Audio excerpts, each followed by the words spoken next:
Hello दोस्तों, मैं LC Sonu एक बार फिर आपका स्वागत करता हूं आपके अपने यूट्यूब चैनल एलसी सोनू पर। दोस्तों, आज एक बार फिर रेलवे ग्रुप डी का 2018 में आयोजित हुआ पेपर हम सोल्व करेंगे और जानने की कोशिश करेंगे किस तरीके का पैटर्न होता है रेलवे ग्रुप डी में क्वेश्चन पूछे जाने का।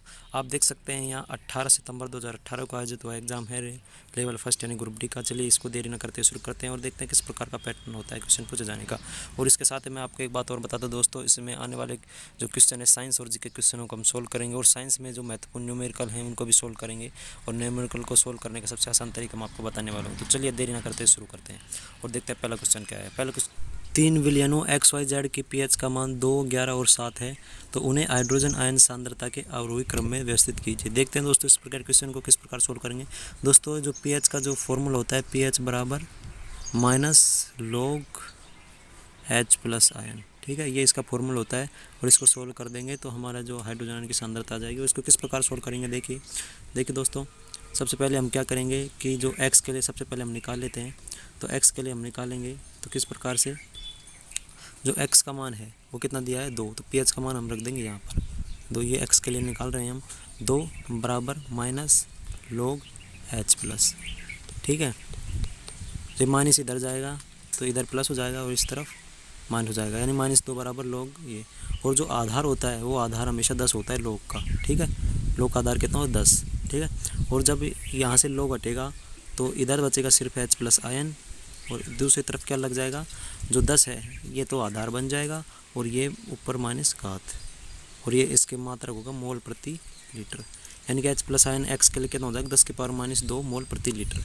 इसी तरीके से हम यदि किसका निकालेंगे, दूसरा क्या है y के लिए जो pH का मान 11 है तो इसके हम निकालेंगे तो y के लिए जो मोल कितने निकल के आ जाएंगे 10 के पावर -11 मोल प्रति लीटर। इसी प्रकार z के लिए निकालेंगे तो z के लिए 10 के पावर -7, जो देख सकते हैं 7 है, 10 के पावर -7 मोल प्रति लीटर आ जाएंगे। अब प्रश्न क्या बोल रहा है ये कि जो हाइड्रोजन आयन की सांद्रता के अवरोही क्रम में, यानी कि जो सबसे बड़ा है वो सबसे पहले। तो देख सकते हैं कि एक तो यहाँ पर घात -2 है, यहाँ पर -11 है और -7 है, यानी कि जो माइनस में घात जो सबसे छोटी होती है वो तो क्या होती है सबसे बड़ी होती है, और जो माइनस की घात सबसे बड़ी होती है वो सबसे छोटी होती है, ठीक है। वास्तव में ये 10 के पावर -2 या क्या हो जाएगा ये सबसे बड़ा, ठीक है, क्योंकि माइनस में सबसे छोटी है इसलिए सबसे बड़ा हो जाएगा, यानी कि x सबसे पहले आएगा हमारा, x इधर देख सकते हैं x सबसे पहले आएगा और x से छोटा देखेंगे तो -7 यानी कि 7 z, ठीक है, ये z के लिए है। और इसके बाद क्या आएगा y, ठीक है, y 30 नंबर में, यानी कि सबसे छोटा y, यानी x z y देखिए तो किस ऑप्शन में है, x z y option number 3, यानी कि ऑप्शन नंबर हमारा 3 सही हो जाएगा, ठीक है दोस्तों। क्वेश्चन यदि समझ में नहीं आया दोस्तों वीडियो को थोड़ा पीछे जाके दोबारा से एक बार देख लीजिए, आपको समझ में आ जाएगा। बस आपको ये फॉर्मूला याद रखना है, log बराबर -log H प्लस आयन, ठीक है। बस इसको सोल्व करेंगे आपको उत्तर आ जाएगा। देखते हैं अगला क्वेश्चन। यदि 10 न्यूटन और 5 न्यूटन के दो बल एक ही वस्तु पर एक ही दिशा में लगाए जाते हैं तो कार्यरत बल कितना होगा, कुल कार्यरत बल। देखिए दोस्तों, जब दो बल एक ही दिशा में दो या दो से अधिक बल एक ही दिशा में लगते हैं तो उनका जो परिणामी बल होगा वो आपस में जुड़ जाते हैं, और जब विपरीत दिशा में लगते हैं तो परिणाम बल क्या निकलेगा, वो आपस में घट जाते हैं। तो आप देख सकते हैं कि वस्तु के एक दिशा में लग रहे हैं, यानी कि दोनों को बल को जोड़ देंगे 10 न्यूटन और 5 न्यूटन को, 10 और 5 15, हमारा उत्तर 15 न्यूटन हो जाएगा। यदि ये दिया गया होता कि ये वस्तुएं विपरीत दिशा में जा रही हैं, विपरीत दिशा में बल लगाया जा रहा था तो हमारा उत्तर कितना होता है 10 - 5 न्यूटन हमारा आंसर होता है, लेकिन अब हमारा आंसर कितना सही होगा 15, ठीक है। देखते हैं अगला क्वेश्चन क्या है दोस्तों। हम जो जीके और साइंस के क्वेश्चनों को सोल्व कर रहे हैं और बाकी क्वेश्चनों को आने वाले वीडियो में हम सोल्व करेंगे, ठीक है। देखिए अगला, चेरियल चित्रकला जो शैली है उनमें से सुर्खियों में रही है वो किस राज्य से संबंधित है। दोस्तों तेलंगाना राज्य से संबंधित हो जाएगी, और तेलंगाना की राजधानी में बताऊं तो आपको क्या हो जाएगी हैदराबाद। और आपसे ये पूछा जाए कि हैदराबाद जो तेलंगाना जो राज्य है इसका निर्माण किस तारीख को हुआ, दोस्तों 2 जून 2014 को इसका निर्माण हुआ था, ये आप याद रखिए, ठीक है। अगला प्रश्न देखते हैं।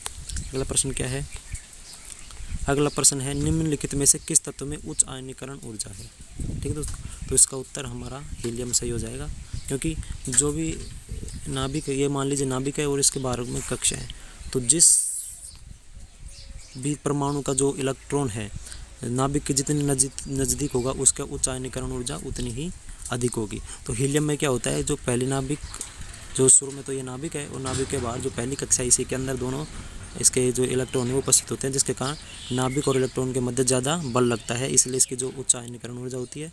इसके अलावा जो क्रिप्टॉन, आर्गन और नियोन है, इनमें क्या होता है कि ये इनके इलेक्ट्रॉन पहली कक्षा से दूर होते हैं, ठीक है। इसलिए क्या होता है कि नाभिक से दूर होने की वजह से आयनीकरण जो ऊर्जा है वो उनकी कम हो जाती है, इसलिए उत्तर हमारा ए हीलियम सही हो जाएगा, ठीक है। अब अगला ऑप्शन देखते हैं क्या है। अगला प्रश्न है, निम्नलिखित में से कौन सा तत्व अधिक इलेक्ट्रोनेगेटिविटी दर्शाता है। दोस्तों इसमें आप देख सकते हैं इलेक्ट्रोनेगेटिविटी, जो सर्वाधिक इलेक्ट्रोनेगेटिविटी है यानी विद्युत ऋणात्मकता कौन सा तत्व दर्शाता है, Cl, क्लोरीन, ठीक है। तो हमारा उत्तर 3 नंबर क्लोरीन से हो जाएगा दोस्तों, ठीक है। अगला प्रश्न देखते हैं दोस्तों, ये भी याद रखिए जो क्लोरीन परमाणु कितने नंबर पे आता है, 17 नंबर पे आता है। किस भी एग्जाम में आपसे पूछा जा सकता है। और इसका इलेक्ट्रॉन विन्यास आप किस प्रकार से भरेंगे, 2, जो पहली कक्षा में 2 होते हैं, उसके बाद 8, 2 और 8 कितने हो गए, 10, और बचे कितने, 7। तो ये इसका इलेक्ट्रॉनिक विन्यास होता है। अगला प्रश्न देखेंगे। अगला प्रश्न है, भारत में अंग्रेजों द्वारा निर्मित जो पहला किला है वो कौन सा है। दोस्तों जो पहला किला है फोर्ट सेंट जॉर्ज किला हो जाएगा। ये अंग्रेजों द्वारा निर्मित भारत का पहला किला है, ठीक है दोस्तों। इसके बाद हम देखें तो इसका निर्माण कब किया गया, तो इसका निर्माण दोस्तों अंग्रेजों के द्वारा 1639 में किया गया था। और ये स्थित कहाँ है दोस्तों, उस समय आज की जो चेन्नई है, जिसे पहले मद्रास कहा जाता था, वहाँ इसकी स्थापना की गई थी, ठीक है, ईस्ट इंडिया कंपनी के द्वारा 1639 में।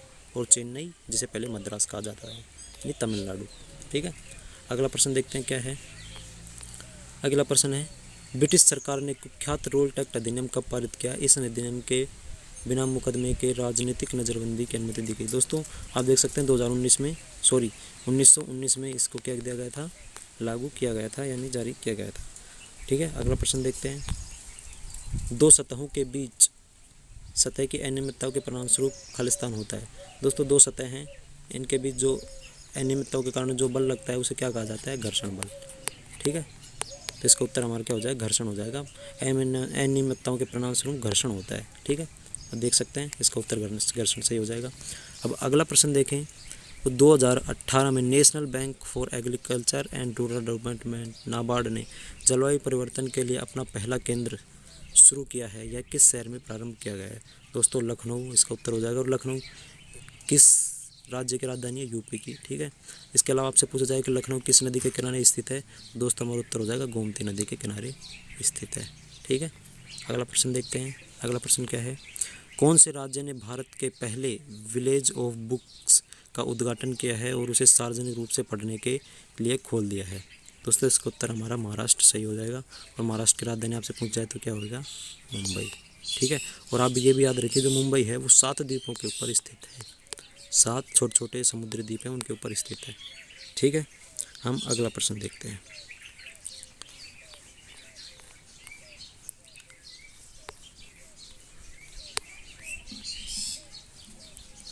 दोस्तों जो अगला प्रश्न दिया गया है आप देख सकते हैं, इसको रेलवे के द्वारा रिजेक्ट कर दिया गया है। इस क्वेश्चन को रिजेक्ट क्यों किया गया है, देखिए दोस्तों इसमें क्या पूछ रहा है, इसने क्या पूछ रहा है, बल, ठीक है। तो बल का फॉर्मूला आपको पता होना चाहिए, क्या होता है, F = ma, ठीक है।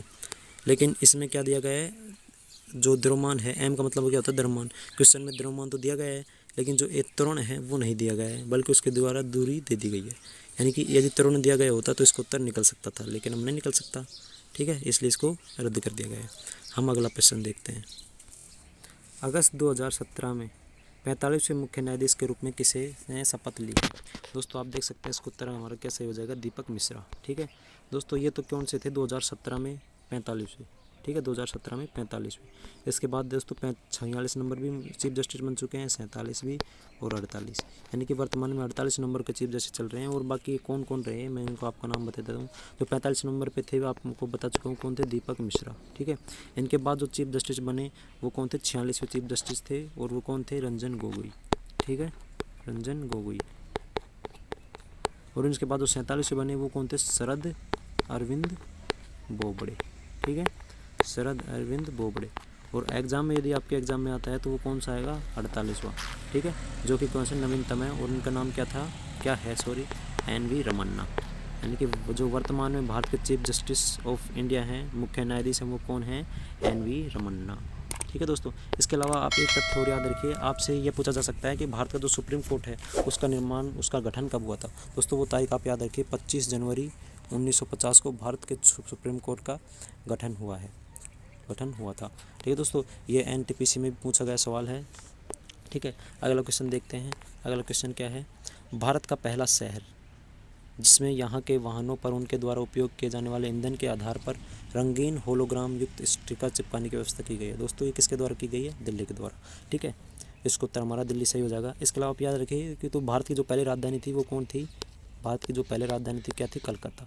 लेकिन अंग्रेजों ने सन 1911 में घोषणा की कि कलकत्ता की जगह भारत की राजधानी किसे बनाया जाएगा, दिल्ली को। ठीक है, घोषणा कर दी। उसके बाद दिल्ली को 1912 में भारत की राजधानी बना दिया गया। लेकिन भारत की राजधानी ट्रांसफ़र कब की गई, ट्रांसफ़र की गई थी 1931 में। ठीक है, क्योंकि इससे पहले क्या चल रहा था यहाँ पर भारत में, जैसे कि राष्ट्रपति भवन हो गए और बाकी जो भी इंफ्रास्ट्रक्चर है उसका निर्माण किया जा रहा था 1931 तक। जब ये सब कुछ का निर्माण हो गया उसके बाद 1931 में भारत की राजधानी ट्रांसफ़र कर दिया गया है दिल्ली में। ठीक है, अब अगला प्रश्न देखते हैं क्या है। अगला प्रश्न है, देखते, जिस परमाणु की बाह्य संख्या में इलेक्ट्रॉनों की संख्या पूर्ण होती है उसकी संयोजकता शून्य होती है। क्योंकि दोस्तों जब बाह्य इलेक्ट्रॉन पूर्ण होते हैं, जब किसी भी इलेक्ट्रॉन जो परमाणु है उसके बाह्य इलेक्ट्रॉन जब से पूर्ण होंगे तो पूर्ण होने की वजह से क्या होगा कि वो दूसरे अपने आप में स्वतंत्र होंगे तो दूसरे इलेक्ट्रॉन से क्या संयोजकता नहीं कर पाएंगे, संयोजन नहीं कर पाएंगे, जिसके कारण उनकी संयोजकता कितनी हो जाएगी, शून्य। अगला प्रश्न देखते हैं। अक्टूबर 2017 में कोलकाता के साल्ट लेक स्टेडियम में स्पेन को हराकर फीफा U17 विश्व कप किसने जीता है, अंडर-17 विश्व कप किसने जीता है, दोस्तों इंग्लैंड ने।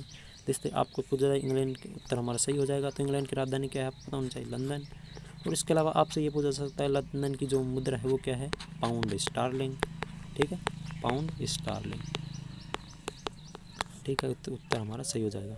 और इंग्लैंड के ही पास क्या है, एक इंग्लिश चैनल है, वो आप याद रखिए, इंग्लिश चैनल पूछा जाता है बहुत से एग्जाम में। ठीक है, अगला प्रश्न देखते हैं क्या है। रेगिस्तानी पौधे की बाह्य त्वचा पर मोम जैसे पदार्थ की परत पाई जाती है, ये पदार्थ क्या है, ये है क्यूटिन। इसके उत्तर हमारा उत्तर क्या सही हो जाएगा, क्यूटिन। ठीक है दोस्तों, अगला प्रश्न देखते हैं। काला अजार के लिए उत्तरदायी जीवों की उत्पत्ति का कारण है। दोस्तों आप देख सकते हैं उत्तर हमारा क्या सही हो जाएगा, 2 अधोमुखी युग्मनक विखंडन। तो देख सकते हैं इस प्रकार के क्वेश्चन भी पूछे जा रहे हैं। लेकिन ये दोस्तों इसके ऊपर घबराने की ज़रूरत नहीं है, ये ज़्यादातर लोग इसको सही नहीं कर पाएंगे। ठीक है दोस्तों, अगला प्रश्न देखते हैं। कैल्शियम हाइड्रोक्साइड के विलयन से जब CO2 गैस गुजारी जाती है, कार्बन डाइऑक्साइड गैस गुजारी जाती है, तो बनने वाले अवक्षेप का रंग कैसा होता है। दोस्तों देख सकते हैं उसका उत्तर क्या होगा, सफ़ेद। ठीक है, यानी कि जब कैल्शियम हाइड्रोक्साइड के विलयन से जब CO2 गैस गुजारी जाती है तो क्या बनता है, सफ़ेद कलर बनता है। ये किस प्रकार बनता है, ये समीकरण आप याद रखिए। कैल्शियम हाइड्रोक्साइड को किस प्रकार लिखते हैं, CaOH2। ठीक है, प्लस क्या कौन सी गैस गुजारी जा रही है, CO2। इसके बाद जो उत्पाद बनेगा वो कौन सा उत्पाद बनेगा, कैल्शियम कार्बोनेट, जो क्या कलर किस कलर का होता है, प्लस H2O। कैल्शियम कार्बोनेट का कलर जो सफ़ेद होने के कारण जो हमारे परिणामी जो मिश्रण अवक्षेप प्राप्त होगा वो किस प्रकार होगा, सफ़ेद का होगा। ठीक है, तो ये समीकरण आप याद रखिए। ठीक है, चलते हैं अगले क्वेश्चन की तरफ। अगला क्वेश्चन है, 80 किलोग्राम की वस्तु को 40 मीटर की ऊंचाई पर लगभग 50 सेकंड के में ऊपर उठाने पर आवश्यक औसत शक्ति क्या होगी। ठीक है दोस्तों, इसको किस प्रकार हम कल सोल्व करेंगे। शक्ति पूछा गया है तो शक्ति पता होना चाहिए आपको। क्या फॉर्मूला होता है शक्ति का, P बराबर W यानी कार्य बटे समय। ठीक है, और W का फॉर्मूला क्या होता है, बल गुणा समय। ठीक है, अपॉन T। और आप यहाँ बल की जगह रखें तो बल का फॉर्मूला क्या होता है, MA। तो F की जगह तो MA रख दिया और S है ही दूरी, अपॉन T। अब इसका मान रखेंगे तो यदि मान रखते हैं हम तो M की जगह क्या दिया हुआ है, 80 हमें मान दिया गया है, 80 गुणा त्वरण देखिए यहाँ दिया गया है 10 गुणा S का मान ये दिया गया है 40 मीटर की ऊंचाई तक उठाई जाती है, 40 मीटर और कितने समय तक, 50। ठीक है, तो हम यहाँ काट देंगे 50 सेकंड से, ये कट गया और 5 दूनी 10 और 4 दूनी ये 8 हो जाएंगे और 8 को 80 से गुणा करेंगे तो 8 8 64 और 0 480 जूल प्रति सेकंड। हमारा उत्तर सही हो जाएगा 640। ठीक है, 640 हमारा उत्तर सही हो जाएगा। ये फॉर्मूला आप याद रखिए बस, P बराबर W बटे T। और W का मान रख दीजिए FS अपॉन T और फिर F का मान रख दीजिए MAS अपॉन T। ठीक है दोस्तों, अगला क्वेश्चन देखते हैं। अगला क्वेश्चन जो करंट अफेयर से पूछा गया था 2017 में, निम्नलिखित में से किस खिलाड़ी को पद्मश्री से सम्मानित किया गया है? दोस्तों साक्षी मलिक इसका उत्तर सही हो जाएगा। दोस्तों करंट अफेयर्स का क्वेश्चन था ये। ठीक है, अगला क्वेश्चन देखते हैं। अगला क्वेश्चन है, बाहुबली फिल्म श्रृंखला में भल्लाल देव का चरित्र का अभिनय किस अभिनेता ने किया था? दोस्तों उसका उत्तर क्या हो जाएगा? राणा दग्गुबाती ने। और यदि आपसे ये पूछा जाता है कि बाहुबली में जो अभिनेता का किरदार किसने निभाया था, दोस्तों देख सकते हैं प्रभास ने निभाया था। ठीक है, लेकिन हमारा उत्तर क्या सही होगा, क्योंकि पूछा भल्लाल देव का किसने निभाया? राणा दग्गुबाती ने। अगला क्वेश्चन देखते हैं, उस भारतीय सुपर कंप्यूटर का नाम क्या है जो विश्व में चौथा सबसे तेज सुपर कंप्यूटर है और मौसम और जलवायु अनुसंधान संबंधी कार्यों में सक्षम है? देख सकते हैं दोस्तों, इसका क्या हो जाएगा? प्रत्युष इसका आंसर सही हो जाएगा। लेकिन दोस्तों हाल ही में एक रिपोर्ट आई है जिसके अनुसार जो 500 कंप्यूटर है उनके ऊपर सर्वेक्षण किया गया है। इनमें जो सबसे तेज़ कंप्यूटर है वो है जापान का फुगाकू। नाम याद रखिए आप, एग्जाम में पूछा जाएगा सबसे तेज़ कंप्यूटर कौन सा है इसका? फुगाकू। जापान का पहली रैंक दी गई है। और जो भारत के किस कंप्यूटर को दिया गया, भारत का जो कंप्यूटर है वो सबसे तेज़ कौन सा? 63वीं रैंक दी गई उसको 500 में से, और उसका नाम क्या है? परम सिद्धि। ठीक है दोस्तों, आपसे किसी भी एग्जाम में पूछा सकता है भारत के परम सिद्धि कंप्यूटर को कौन सी रैंक प्राप्त हुई है? दोस्तों 63वीं। और जो पहली रैंक किसकी प्राप्त हुई है? जापान के फुगाकू कंप्यूटर को प्राप्त हुई है, सुपर कंप्यूटर को। ठीक है, अगला प्रश्न देखते हैं। अगला क्वेश्चन है, तीसरे आवर्त में मौजूद तत्वों में खालिस्तान कक्षाएं हैं। ठीक है दोस्तों इसमें जो उत्तर हमारा क्या सही हो जाएगा? 4 नंबर के, एल और एम। ठीक है दोस्तों आप याद रखिए जो कि कोई भी जैसे कि आवर्त हैं दिए गए, ऊपर जो पहला आवर्त, दूसरा आवर्त, तीसरा आवर्त और चौथा आवर्त। ठीक है दोस्तों, जो पहला आवर्त तो उसमें सिर्फ एक कक्षा होगी के, दूसरे में एल, दूसरे में जो के और एल दोनों कक्षाएं होंगी, तीसरे में के, एल, एम तीनों कक्षाएं होंगी, और चौथा जो होगा उसके मतलब के, एल, एम, एन चारों कक्षाएं होंगी। लेकिन पूछा क्या था इसमें, तीसरी जो आवर्त है उसमें कौन सी कक्षा है? के, एल और एम तीनों कक्षाएं हो जाएंगी। ठीक है, आप याद सकते हैं पहले के, एल, एम, एन इससे दर्शाया जाता है। ये तो पहली कक्षा के लिए, ये दूसरी कक्षा होती है, तीसरी, चौथी। ठीक है, अगला प्रश्न देखते हैं। अगला प्रश्न पूछ रहा है, खालिस्तान एक जटिल स्थायी ऊतक है। दोस्तों उत्तर क्या हो जाएगा? जाइलम एक क्या है? जटिल स्थायी ऊतक। यदि आप जटिल स्थायी ऊतक है वो 2 प्रकार के होते हैं। कौन कौन से होते हैं? एक तो होता है पहला जाइलम दिखाया गया, और दूसरा होता है क्या? इसको क्या कहते हैं? फ्लोएम। ठीक है, इसको कहते हैं फ्लोएम। और इनका कार्य क्या होता है? जल, जाइलम तो जल, ये तो क्या होता है? जल का संचरण करता है, और जल क्या होता है? जड़ों से ऊपर की तरफ जाता है। ठीक है, इसका कार्य करता है। और जो फ्लोएम होता है वो क्या करता है? जो भी प्रकाश संचलन के द्वारा भोजन बनता है उसको पौधे के विभिन्न भागों में पहुँचाने का कार्य कौन करता है? फ्लोएम करता है। ठीक है दोस्तों, और एक बात और याद रखिए, पेड़ों की आयु गिनने के लिए किस ऊतक की जो लेयर होती है उनको गिना जाता है? तो वो होता है जाइलम। जैसे कि पेड़ है, पेड़ की मोटाई इतनी है, तो जो ये इस प्रकार पेड़ों में क्या होती है? लेयर दिखाई देती है। उनको जब काटेंगे तो इस प्रकार लेयर दिखाई देंगे। जितनी अधिक लेयर होती है उतने ही वर्ष पुराना पौधा होता है। तो ये किस ऊतक की इन लेयरों को देख के पता लग जाता है आयु? ये जाइलम की। ठीक है, जाइलम की लेयर को देख के पता लग जाता है। किसी भी एग्जाम में आपसे पूछा जा सकता है, आप ये याद रखिए। चलिए अगला क्वेश्चन देखते हैं। एक घर में महीने में 150 यूनिट ऊर्जा का उपयोग किया जाता है, तो इससे जूल में इस ऊर्जा की मात्रा कितनी होगी? ठीक है दोस्तों, ये जो क्वेश्चन में आपको शुरू में दिया गया है 1 महीने के दौरान, तो ये आपको सिर्फ भ्रमित करने के लिए लिखा गया है 1 महीने के दौरान। यहाँ पर 1 महीने का जो 30 मान होता है वो कोई महत्व नहीं रखता है। आपको सिर्फ ये देखना है कि चाहे 1 महीना हो, 2 महीना हो, कितना भी समय हो, लेकिन टोटल ऊर्जा कितना खपत हुई है? 150 यूनिट। और यूनिट किसकी मात्रक होता है? ऊर्जा का मात्रक होता है, यानी और ऊर्जा किससे दर्शाया है? किलोवाट घंटा से। ठीक है, KWH आप याद रखिए। ठीक है, देखते हैं आप इसको सोल्व किस तरीके से करेंगे। दोस्तों आप याद रखिए, जो 1 किलोवाट घंटा होता है यानी कि 1 यूनिट होती है, उसमें जो जूल होती है वो कितनी होती है? 3.6 × 10 की पावर 8 जूल। ठीक है, ये इसका 10 की पावर 6 जूल होता है। ये दिया गया है हमें 1 यूनिट 3.6 × 10 की पावर 6 जूल, और पूछ कितना रहा है? 150 का, तो 150 से हम सीधा इसको गुणा कर देंगे तो हमारा मान आ जाएगा 5.4 × 10 की पावर 8 जूल। ठीक है, यदि ये इसका मान आ जाएगा। ठीक है, यदि आपसे आपको ये मान याद नहीं रहता है 3.6 × 10 की पावर 6 जूल, तो इसको किस प्रकार से निकालेंगे? तो ये देखिए, मैंने आपको बताया अभी क्या था? 1 किलोवाट घंटा। ठीक है, किलोवाट घंटा। ठीक है, तो किलो का मान कितना होता है? 1000। ये आप 1000 लिख दीजिए, गुना वाट क्या होता है? शक्ति का मात्रक, कार्य बटे टी, यानी जूल बटे सेकंड मात्रक, गुणा या ये क्या है, घंटा, एच घंटा, घंटा को सेकंड, घंटे में कितने मिनट होते हैं 60 मिनट, और 60 मिनट में कितने सेकंड, ये सेकंड, ठीक है। 60 गुणा 60 ये सेकंड बदल दिया, तो एस से एस कट जाएगा, ठीक है। बचे कितने, 60 और 60 को करेंगे तो 3600, और ठीक है, और इधर इधर तो 1000 में 3 जीरो, इधर 2 जीरो, यानी कि 36 गुणा 10 की पावर 5 जीरो। यदि इधर से हम इधर की तरफ चलेंगे, एक अंक बढ़ा देंगे, 3.6 गुणा 10 की पावर, तो इधर क्या बढ़ जाएगा, इधर अभी 5 थे तो एक बढ़ जाएगा, इधर 10 की पावर 6 हो जाएगा, 3.6 गुणा 10 की पावर। तो 1 यूनिट का मान इस तरीके से निकलेगा, वो मैं आपको बता दिया। इसके बाद एक मान के बाद तो इसको सीधे 150 से गुणा कर देंगे तो हमारा मान आ जाएगा 150 यूनिट का, ठीक है दोस्तों। अगले क्वेश्चन की तरफ चलते हैं। अगला क्वेश्चन है, ब्लेडा रेगिस्तान किस देश में स्थित है। दोस्तों ब्लेडा रेगिस्तान पोलैंड में स्थित है, ठीक है, या ठीक।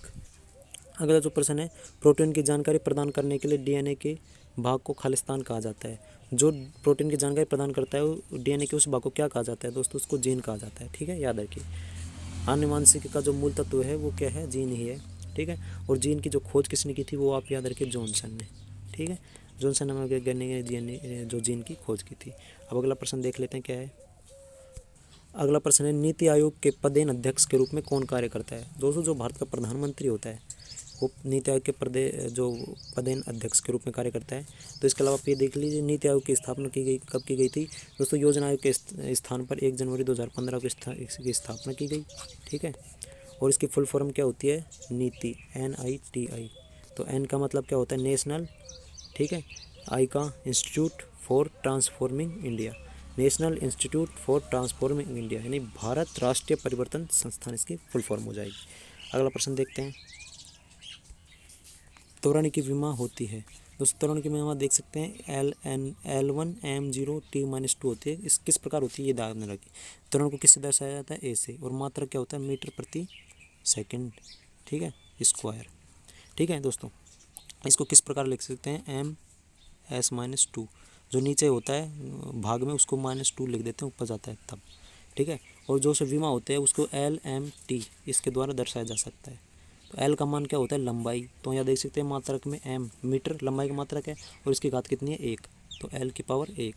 और M का मतलब क्या होता है, मास यानी द्रव्यमान, द्रव्यमान हमको दिखाई नहीं दे रहा है त्वरण में कोई, तो इसका मान कितना हो जाएगा, 0, LM1 0, क्योंकि द्रव्यमान है नहीं तो इसका मतलब 0। और T को देखें तो T मतलब समय, और समय यानी सेकंड, तो सेकंड कितना है, -2, तो इसकी घात लग जाएगी -2, यानी कि L1M0T-2 किसकी विमा हो जाएगी, त्वरण की विमा। चलिए चलते हैं अगले क्वेश्चन की तरफ। अगला क्वेश्चन है, निम्न में से कौन सा संतृप्त हाइड्रोकार्बन है। दोस्तों इसका उत्तर हमारा सही हो जाएगा C2H6, ठीक है दोस्तों। जो किसे कहते हैं, जो एकल बंध जिस भी हाइड्रोकार्बन में पाया जाता है उसको क्या कहते हैं, संतृप्त, ठीक है। इसका फॉर्मूला क्या होता है, कार्बन तो जितनी संख्या में होंगे, हाइड्रोजन उसके 2n+2 संख्या में होंगे, ठीक है, 2n। आप देख सकते हैं 2 हाइड्रोजन है तो इसका 2 गुना +2, 2n+2, यानी कि 2 दूनी 4 और +2 6, यानी कि एक संतृप्त है। यदि आपसे पूछे असंतृप्त कौन कौन से होते हैं, जिनमें द्विबंध और त्रिबंध, ये जिन हाइड्रोकार्बन में पाए जाते हैं वो कौन से होते हैं, असंतृप्त होते हैं। तो इसका फॉर्मूला क्या होता है, इसका तो क्या था, CnH2n+2, और जो द्विबंध का क्या हो जाएगा, CnH2n, यानी कि हाइड्रोजन इससे दुगने होंगे। और जब इस त्रि वाले की बात आएगी, त्रिबंध की, तो इसका क्या हो जाएगा, CnH, हाइड्रोजन दुगने -2। पहले में क्या था, 2n+2 हाइड्रोजन की संख्या, और दूसरे में कार्बन से दुगना, इसमें दूसरे में, और तीसरे में कितना हो जाएगा, Cn जितना है उसका 2n-2, यानी कि दुगने से 2 कम, ये हो जाएगा, ठीक है। यानी कि द्विबंध और त्रिबंध जिसमें होते हैं वो असंतृप्त हाइड्रोकार्बन, और जिसमें एकल बंध होता है वो संतृप्त हाइड्रोकार्बन होता है, ठीक है। और कई बार एग्जाम में ये पूछा जाता है हाइड्रोकार्बन क्या होते हैं, तो वे यौगिक जो हाइड्रोजन और कार्बन से मिलकर बने होते हैं उनको क्या कहा जाता है, हाइड्रोजन कार्बन यौगिक, ठीक है। अगला क्वेश्चन देखते हैं, अकेले फाइटर एयरक्राफ्ट उड़ाने वाली पहली भारतीय महिला कौन बनी है। दोस्तों उसका उत्तर अवनी चतुर्वेदी सही हो जाएगा, करंट अफेयर से क्वेश्चन पूछा गया है। अब देखते हैं अगला क्वेश्चन, जैविक खेती के संवर्धन के लिए किस राज्य सरकार के द्वारा शून्य बजट कृषि योजना की शुरुआत की गई है। दोस्तों ये आंध्र प्रदेश सरकार के द्वारा शुरू की गई है, ठीक है दोस्तों। तो आपसे पूछा जाए आंध्र प्रदेश की राजधानी क्या है, तो दोस्तों आंध्र प्रदेश की 3 राजधानियाँ हैं, ठीक है। जो पहली राजधानी है वो है अमरावती, ठीक है, क्या है, अमरावती। और अमरावती कौन सी राजधानी है, वो है कौन सी, विधायिक राजधानी। ठीक है, विधायिक राजधानी कौन सी है, अमरावती। दूसरी आपसे पूछ जाए तो दूसरी कौन सी है, विशाखापट्टनम है। कौन सी, विशाखापट्टनम। और विशाखापट्टनम किस प्रकार की राजधानी है, वो है कार्यपालिक राजधानी। ठीक है, विशाखापट्टनम कार्यपालिक की, और जो अमरावती है वो है विधायिक राजधानी, विशाखापट्टनम है कार्यपालिक राजधानी। और तीसरी प्रजाति होती है कुरनूल। ठीक है, और कुरनूल किस प्रकार की, जुडिशियरी यानी न्यायिक राजधानी। तो एक बार फिर बता दूं, अमरावती किसे, विधायिक राजधानी, विशाखापट्टनम किस प्रकार की राजधानी, कार्यपालिक राजधानी, और कुरनूल कैसी है, न्यायिक राजधानी। अगला प्रश्न देखते हैं दोस्तों। अगला प्रश्न है, कार्बन परमाणु के बारे में 6C12 से क्या निष्कर्ष निकाला जा सकता है। ठीक है दोस्तों, इसके निष्कर्ष हम क्या निकालेंगे, जो ये नीचे होता है 6, ये नीचे की तरफ लग जाती है, ये तो क्या होता है, प्रोटॉन की संख्या होती है। ठीक है, और जो ऊपर की तरफ लिखा गया था ये होता है परमाणु भार। नीचे का तो परमाणु क्रमांक होता है प्रोटॉन के बराबर, और जो ऊपर का होता है परमाणु भार वो न्यूट्रॉन और प्रोटॉन के बराबर होता है। ठीक है दोस्तों, न्यूट्रॉन और प्रोटॉन के बराबर होता है। यहाँ हमें प्रोटॉन कितना दिया गया है, मान 6 दिया गया है। तो हम देख सकते हैं ऊपर न्यूट्रॉन और प्रोटॉन का जो योग है वो 12 दिया गया है, यानी कि ये जब 6 हो जाता है तो योग 12 है, तो ये कितना बच जाता है, 6। यानी कि न्यूट्रॉन भी 6 हो जाएंगे और प्रोटॉन भी 6 हो जाएंगे। तो ऑप्शन 3 नंबर भी देख सकते हैं, न्यूट्रॉन 6 और प्रोटॉन 6, उत्तर सही हो जाएगा। अगला प्रश्न,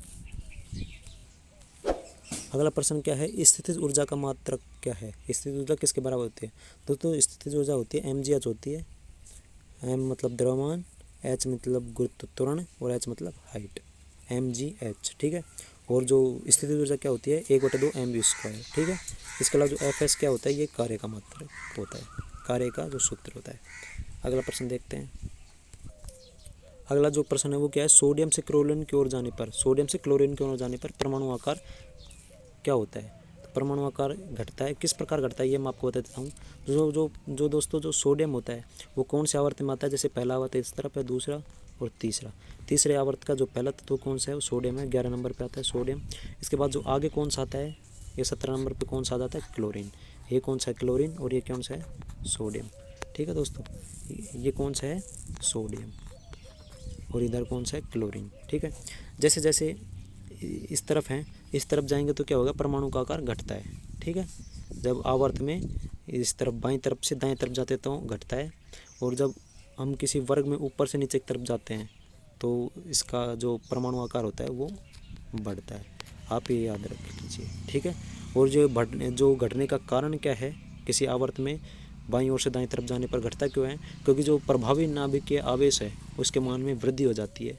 ठीक है, क्योंकि जो कक्षा होती है वह तो एक ही होती है, क्योंकि आवर्त बढ़ने पर कक्षा बढ़ती है, लेकिन आवर्त तो बढ़ नहीं रहा है, आवर्त तो सिर्फ 3 नंबर ही है। लेकिन जो परमाणु की संख्या बढ़ती जाती है, इलेक्ट्रॉनों की जो संख्या बढ़ती जाती है, जिसके कारण प्रभावी, और इसके साथ ही जो प्रोटॉन और न्यूट्रॉन की संख्या बढ़ती है, जिसके कारण प्रभावी नाभिक बढ़ जाता है, और जो इलेक्ट्रॉन है वो खिंच के क्या आ जाते हैं, नज़दीक आ जाते हैं, जिसके कारण क्या होता है, परमाणु का आकार कम होता जाता है। ठीक है, तो उत्तर हमारा क्या सही हो जाएगा, घटता है आवर्त में। ठीक है, अगला क्वेश्चन देखते हैं क्या है, फीफा विश्व कप 2018 में गोल्डन ग्लोब अवार्ड किसने जीता। दोस्तों देख सकते हैं करंट अफेयर्स का क्वेश्चन था, थिबाउट कार्टियस ने इसका जीता है।